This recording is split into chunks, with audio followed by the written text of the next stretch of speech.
we all have an accent. We all have an accent. And then raising my son to be bilingual, his accent in Spanish is very noticeable, right?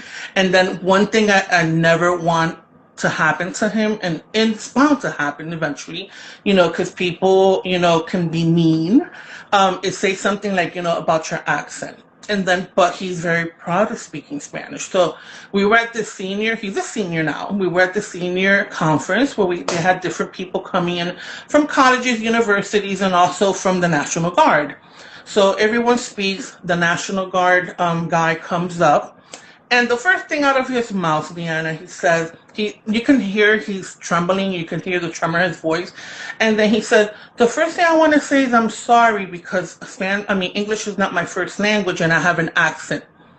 Oh boy, my heart skipped a beat, Leanna. I'm like, I saw my son, and I saw myself because I have an accent as well.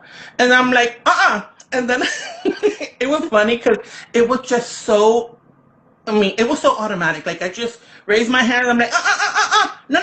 And I was in the back and I'm loud. I have a, loud tone of voice. And I'm like, no. We are not going to apologize. You continue speaking in English and you're doing great. And then I was worried about the reaction of everyone because everyone turned around and looked back. I'm like, and I was so nervous. I'm like, uh-oh. And then everyone started applauding and yay, and then he said, thank you. And he went on to do his, presentation piece. And then on my way out, I even had a parent, stop me. She said, thank you so much for speaking up, And she's not Latina, She said, I felt so bad when he started saying that. And I'm like, why is he apologizing? He does not need to apologize.